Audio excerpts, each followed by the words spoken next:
把上刮刀放置封边机压量大概位置，用2颗螺丝装到卡槽将其固定，下刮刀桶里即可。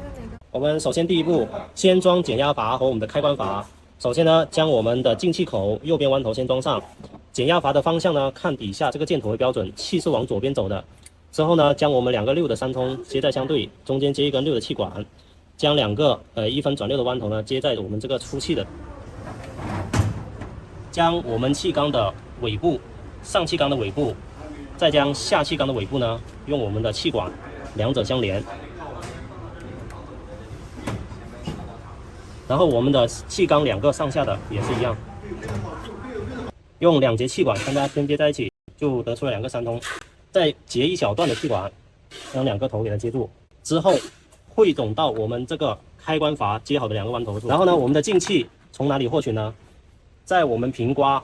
吹气的方向往下看，会有2个电磁阀。电磁阀下面这2根气管呢，就是主进气，拔开会一直有气进来。我们找一个3通，将它剪开。分一根气管接到我们这个减压阀的进气口就可以使用了。然后我们将一根主进气接到我们减压阀之后呢，将我们减压阀的帽子它是给拔出来，拔出来之后呢，顺时针拧至变大，把它拧到0.2的气压就可以了。使用的时候我们就打开我们的开关阀。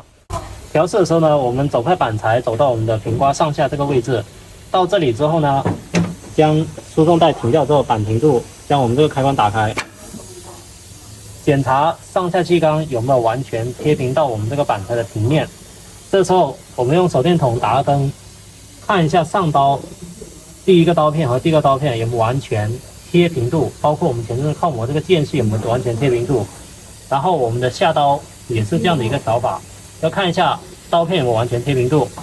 这时候呢，我们的刀座需要靠在我们刀片的1/4的位置，用我们的内角扳手松掉侧面的这2颗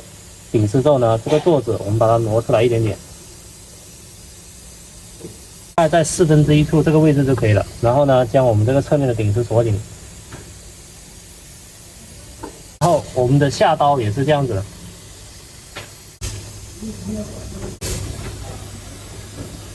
大概我们下刀跟上刀一样调到这1/4，然后检查一下我们的第1和第2刀片有没有完全贴平住我们这个板材。如果说贴的时候它有间隙，我们通过呢这2颗内的螺丝松一点，通过去调这4个顶丝的位置，把这个座子左顶和右顶、左斜和右斜去通过这4个顶丝去调节，就整体就可以了。